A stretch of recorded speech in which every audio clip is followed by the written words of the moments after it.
인류의 스승 석가모니 공자 소크라테스 예수 어떻게 살라고 하는가 140번째 시간입니다.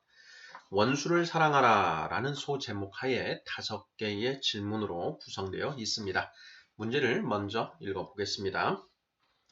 1번 마태복음 5에서 7장은 예수의 산상수훈에 대해 기록하고 있습니다.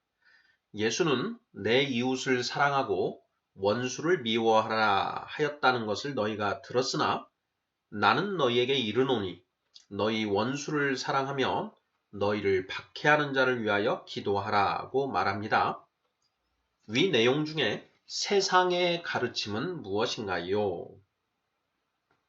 2번 위 내용 중에 하늘의 가르침은 무엇인가요?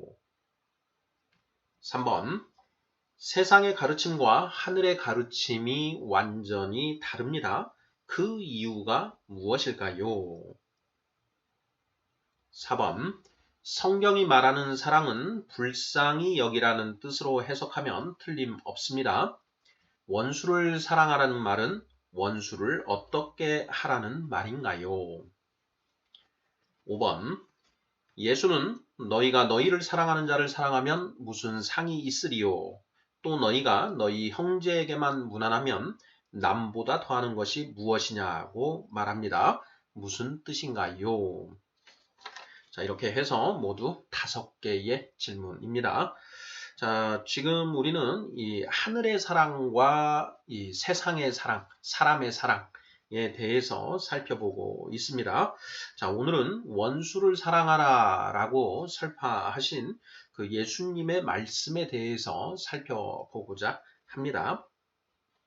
자, 원수를 사랑하라 라는 그 가르침, 이게 말은 쉬운데 이 원수를 사랑한다 라는 게 만만치가 않지요. 자, 원수를 사랑하라 라는 이 말씀이 과연 무슨 뜻인가 하는 것을 정확하게 이해해야만 이 원수를 사랑할 수 있다라는 내용이 오늘 우리가 살펴볼 핵심 내용이 될 것 같은데요. 자, 1번부터 답을 찾아가 보도록 하겠습니다. 자, 1번 마태복음 5에서 7장은 예수의 산상수훈에 대해 기록하고 있습니다. 자, 예수는 내 이웃을 사랑하고 원수를 미워하라 하였다는 것을 너희가 들었으나 나는 너희에게 이르노니 너희 원수를 사랑하며 너희를 박해하는 자를 위하여 기도하라고 말합니다. 자, 위 내용 중에 세상의 가르침은 무엇인가요? 하는 질문입니다. 자, 보통 이제 마태복음 5장, 6장, 7장 해서 그 예수님의 산상수훈, 그 산에서 설교하신 그런 내용, 가르침 이렇게 읽었고 있는데요. 그 내용 중에 이제 그 원수를 사랑하라 라는 그 주제에 해당되는 말씀이 있습니다.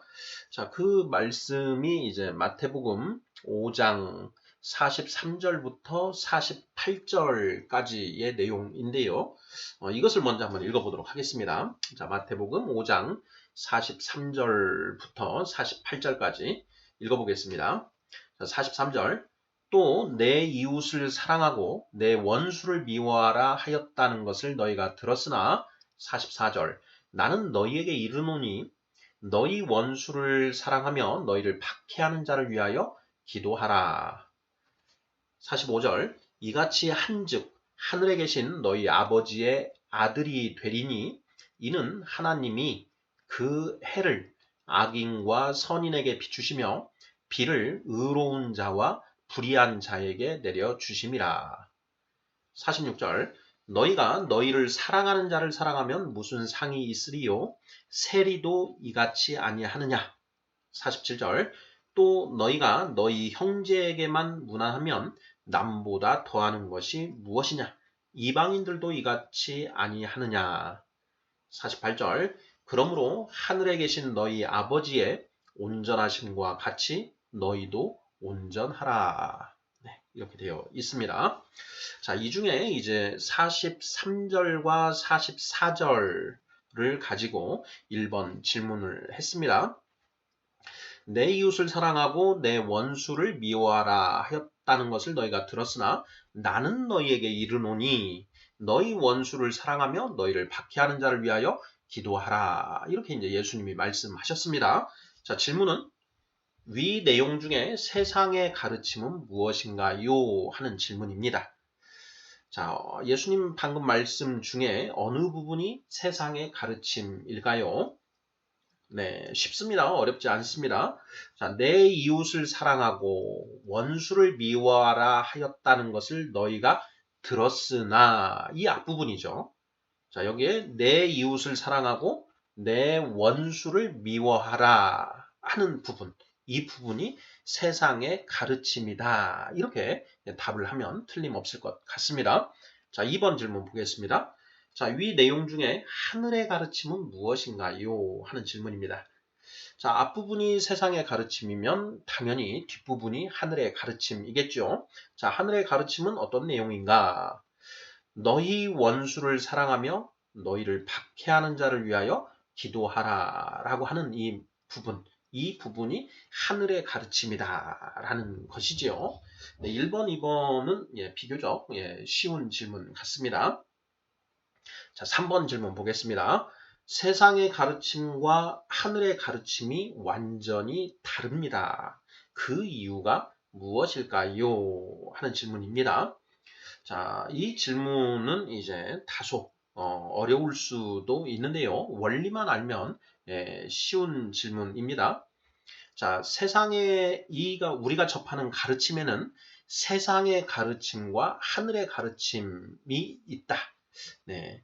이 세상에는 이 세상의 가르침과 하늘의 가르침이 이렇게 뒤섞여서 우리에게 이제 주어진다라는 것이죠.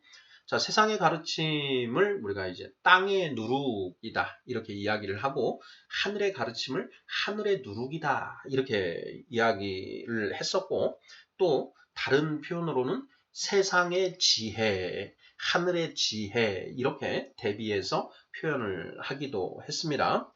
자, 세상의 가르침과 하늘의 가르침은 그 결이 다르다라는 것 이미 우리가 살펴봤는데요. 자, 그 이유가 무엇인가 하는 그런 질문입니다. 네, 세상의 지혜와 하늘의 지혜가 어떻게 다른가 하는 부분을 이제 명확하게 이해를 하고 있으면 쉬운 질문인데요. 예.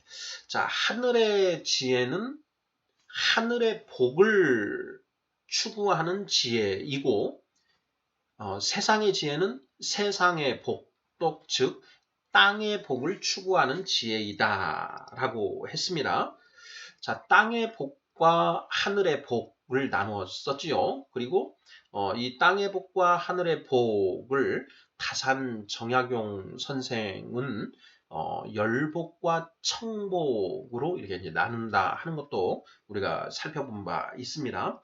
자, 열자는 뜨거울 열자이지요. 복복자.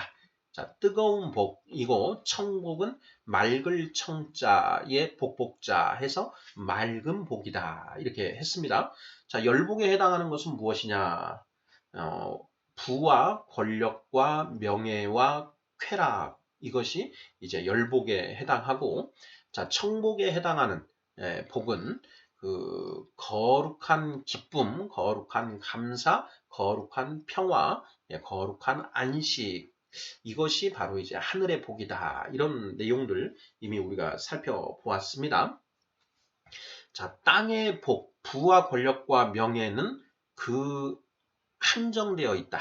즉 재화의 희소성이라는 표현을 우리가 이제 그 학교 다닐 때 많이 배웠었는데요. 그렇게 세상의 복은 한정되어 있다.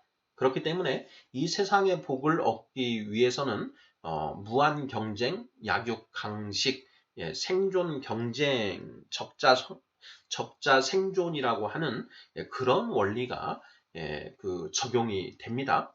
즉 세상의 복을 추구하는 세상의 지혜는 이러한 그 무한 경쟁, 약육강식, 적자 생존의 원리가 이렇게 이제 녹아져 있는 것이다. 라는 것을 우리가 살펴보았었고요. 자, 하늘의 복에 해당되는 기쁨, 감사, 평화, 안식. 자, 이러한 그 복은 얼마든지 무한하다라는 것이죠. 이 샘에서 펑펑 솟아나는 것처럼 얼마든지 있는 것이기 때문에 서로 경쟁할 필요가 없다라고 했습니다. 자, 그래서 그 하늘의 복을 얻고자 하는 이 하늘의 지혜는 세상의 지혜와는 그 결이 다르다라고 하는 점, 이런 부분들 우리가 이미 살펴보았지요. 자, 바로 이러한 차이점 때문에 세상의 가르침과 하늘의 가르침은 그 내용이 완전히 다르다라고 했습니다. 예수님의 이 산상수훈 방금 말씀에 내 이웃을 사랑하고 원수를 미워하라 하는 부분은 바로 이러한 무한경쟁, 적자, 생존, 약육강식의 원리 속에서 살아가는 사람들은 나와 같은 편은 이웃이고 나와 반대되는 편은 원수가 되는 것이죠. 당연히 내 이웃을 사랑하고 원수를 미워하라 라고 하는 그런 이제 그 지혜가 주어질 수밖에 없지요.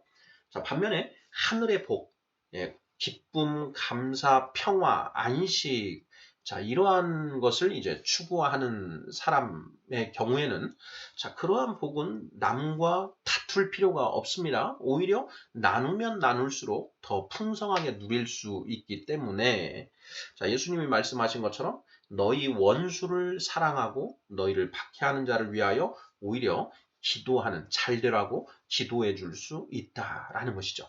그래서 예수님께서 자, 너희가 내 이웃을 사랑하고 원수를 미워하라 하는 말을 너희가 들어왔는데 나는 너희에게 이르노니 너희 원수를 사랑하고 너희를 박해하는 자를 위하여 기도하라. 이렇게 설파하셨다라는 것이죠. 자, 3번 질문. 세상의 가르침과 하늘의 가르침이 완전히 다릅니다. 그 이유가 무엇일까요? 자, 추구하는 복이 다르기 때문이다. 하늘의 복을 추구하느냐, 땅의 복을 추구하느냐, 차이 때문에 자, 이러한 차이가 발생하게 된다. 이런 맥락으로 답을 하시면 거의 틀림없을 것 같습니다. 자, 이러한 이제 하늘의 가르침에 따르면 어떻게 되는가? 자, 하는 부분에 대해서 예수님은 이렇게 말씀하십니다. 자, 마태복음 5장 45절이죠. 이같이 한즉 하늘에 계신 너희 아버지의 아들이 되리니 이렇게 되어 있습니다. 자, 원수를 사랑하고 너희를 박해하는 자를 위하여 기도하면 자, 하늘에 계신 아버지의 아들이 된다. 자, 하나님의 자녀가 될 수 있다. 천국 백성이 될 수 있다. 이렇게 이제 이야기를 하십니다. 자, 4번 질문 넘어가 보도록 하겠습니다. 4번. 성경이 말하는 사랑은 불쌍히 여기라는 뜻으로 해석하면 틀림없습니다. 자, 원수를 사랑하라는 말은 원수를 어떻게 하라는 말인가요? 쉽지요?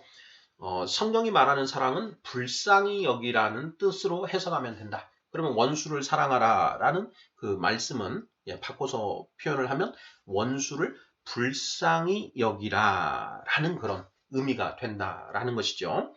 자, 원수를 사랑하라 하고 이제 예수님 말씀하셨습니다. 자, 그런데 우리가 알고 있는 사랑은 부둥켜 안고 예뻐하는 그런 사랑만을 우리가 알고 있지요.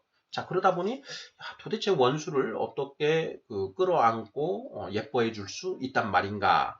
보기만 해도 밉고 이 꺼리낌이 일어나는데 어떻게 그를 안고 예뻐해 주는가 하는 이런 거부감이 생긴다라는 것이죠. 자, 그러다 보니 원수를 사랑하라, 원수를 사랑해야 된다. 라는 것을 이 머리로는 얼추 들어서 알고 있는데 이 몸과 마음이 도대체가 따라주지를 않는 것입니다. 자, 그것은 이제 원수를 사랑하라 라는 말씀이 무슨 뜻인지를 정확하게 모르기 때문에 그런 딜레마에 빠지게 되는 것이다. 자, 원수를 사랑하라 라는 말이 그 원수를 불쌍히 여기라, 긍휼하게 여기라 라는 이런 표현이라는 것을 정확하게 알고 있다라고 한다면 얼마든지 원수를 사랑할 수 있게 된다라는 것입니다. 나를 욕하고 나를 음해하고 하는 그런 사람들을 우리가 대할 때 저 사람이 아직 뭔가를 모르고 이 죄에 빠져서 허덕이고 있기 때문에 저런 것이다. 저 사람이 아직 병이 들어서 그 병에서 낫지 않았기 때문에 저런 증세가 나타나는 것이다. 라는 것을 알고 이렇게 대하게 되면은 미워하지 않게 되고 불쌍히 여길 수 있게 된다라는 것입니다. 자, 어떤 사람이 그 기침을 마구 합니다. 어, 자, 우리가 이제 요즘 코로나 때문에 이제 그 신경이 좀 곤두서 있는데요. 자, 공공장소에서 어떤 사람이 기침을 자꾸 하면 좀 꺼리낌이 생겨나지요. 혹시 코로나 그 감염되지 않을까 해서 꺼리낌이 일어납니다. 자, 그런데 우리가 어떤 병원에 이제 가서 어떤 사람이 거기에서 그 기침을 마구 하고 있으면 그때는 좀 다르죠. 병원에는 아픈 사람들이 모여든다라는 것입니다. 아프기 때문에 병원을 찾았다. 그래서 병원에 온 사람이 기침을 한다. 그러면 저 사람이 얼마나 힘들면 저렇게 기침을 할까 하고 좀 불쌍한 그런 마음이 일어나게 된다라는 것이죠. 그것은 저 사람이 아픈 사람이다라는 것을 이미 전제하고 보기 때문에 그런 마음이 가능한 것입니다. 자, 공공장소에서는 저 사람이 멀쩡해 보이는데 아프지 않은 사람인데 그런 행동을 하고 있으니 꺼려지는 마음이 생기는 것이고 뭐 어떤 경우에는 마스크도 하지 않고 기침을 한다라고 해가지고 어, 나쁜 그런 사람이다라는 그런 미운 마음이 들기도 하지요. 하지만 병원에 병이 들어서 온 사람이 병든 사람이 기침을 할 때에는 그 사람이 병이 들었다라는 것을 당연히 우리가 전제로 하고 보기 때문에 밉다라는 생각보다는 불쌍하다라는 생각이 들어간다라는 것입니다. 자, 우리가 나를 비롯해서 이 세상 모든 사람들이 이 죄 속에서 허덕허덕대고 있는 그런 모두 병자다. 그런 병든 사람들이다. 라는 것을 알고 사람들을 대하면 그 사람들의 그러한 어떤 그 죄된 모습이 불쌍하게 보이게 된다라는 것이죠. 그래서 자, 예수님은 자, 원수를 사랑하며 불쌍히 여기고 너희를 박해하는 자를 위하여 기도하라. 그 사람이 뭔가를 모르기 때문에 우리를 박해한다라는 것이죠. 그래서 불쌍히 여기고 기도하라라는 이런 가르침이 가능해진다라는 것입니다. 자, 4번 질문. 성경이 말하는 사랑은 불쌍히 여기라는 뜻으로 해석하면 틀림없습니다. 자, 원수를 사랑하라는 말은 원수를 어떻게 하라는 말입니까? 자, 원수를 불쌍히 여기라는 뜻이다. 이런 맥락으로 답을 하면 틀림없겠습니다. 자, 마지막 5번 질문입니다. 자, 예수는 너희가 너희를 사랑하는 자를 사랑하면 무슨 상이 있으리요? 또 너희가 너희 형제에게만 무난하면 남보다 더하는 것이 무엇이냐고 말합니다. 자, 무슨 뜻인가요? 하는 질문입니다. 자, 마태복음 5장 46, 47절 말씀에서 일부 앞부분만을 인용한 질문인데요.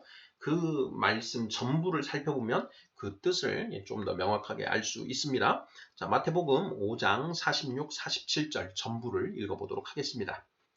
자, 너희가 너희를 사랑하는 자를 사랑하면 무슨 상이 있으리요?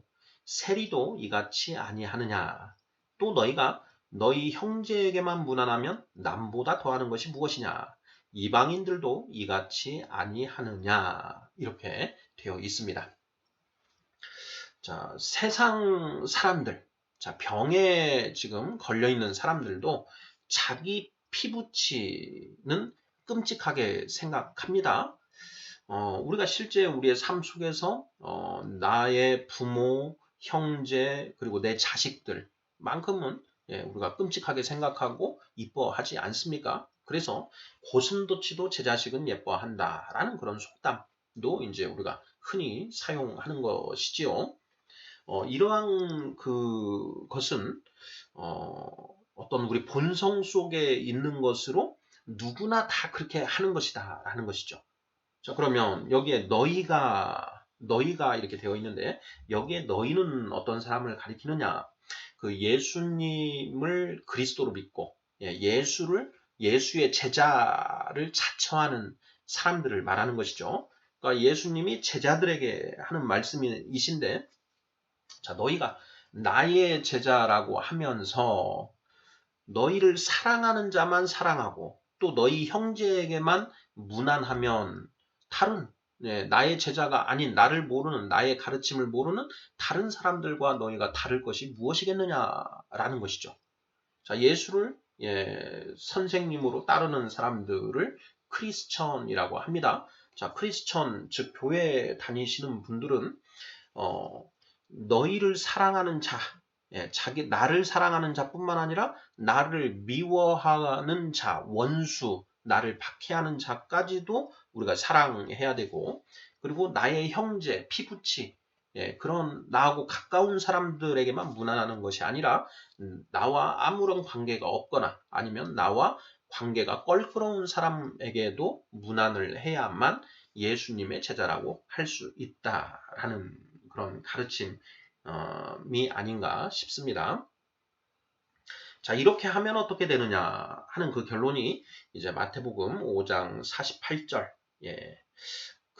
있는데요. 읽어보겠습니다.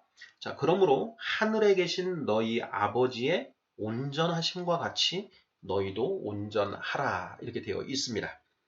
자, 한 번 더 읽어보겠습니다. 하늘에 계신 너희 아버지의 온전하심과 같이 하늘에 계신 너희 아버지 하나님을 가리킵니다. 그 하나님이 온전하심과 같이 너희도 온전해야 된다. 이런 가르침이지요. 하늘에 계신 하나님이 온전하시다. 이것이 무슨 뜻인가? 바로 이제 그 45절 하반절에 그 하나님이 어떤 분이신지 그 속성이 나와 있는데요. 읽어보겠습니다. 자, 이는 하나님이 그 해를 악인과 선인에게 비추시며 비를 의로운 자와 불의한 자에게 내려주심이라. 이것이 하나님의 온전하신 모습이다라는 것입니다. 자, 하늘에서 비가 내리는데 그 비가 사람을 가려서 내리지 않는다라는 것이죠. 또 하늘에서 태양빛이 비춰지는데 그것이 그 이쁜 사람한테만 비춰지고 미운 사람에게는 햇빛을 비춰주지 않으시는 게 아니다라는 것입니다. 하나님은 이 세상 모든 사람들을 똑같이 불쌍하게 여기시고 그 해와 비를 모두 주신다. 똑같이 나누어 주신다라는 것이죠. 자, 바로 이것이 하나님의 온전하신 모습인데, 자, 우리도 그렇게 하나님을 믿고 또 예수 그리스도를 따르는 크리스천들은 그렇게 이 세상 모든 사람들을 모두 다 불쌍히 여기고 무난을 하고 너그럽게 대해야 된다라는 그런 가르침이라는 것이죠. 자, 이러한 예수님의 가르침은 석가모니 공자 소크라테스의 가르침과 거의 완벽하게 일치합니다. 이것이 우리 인류의 스승님들의 공통된 가르침이다라는 것이지요. 자, 인류의 스승 석가모니 공자 소크라테스 예수 어떻게 살라고 하는가 140번째 시간으로 원수를 사랑하라 라는 제목으로 5개의 질문들 살펴보았습니다. 네, 감사합니다.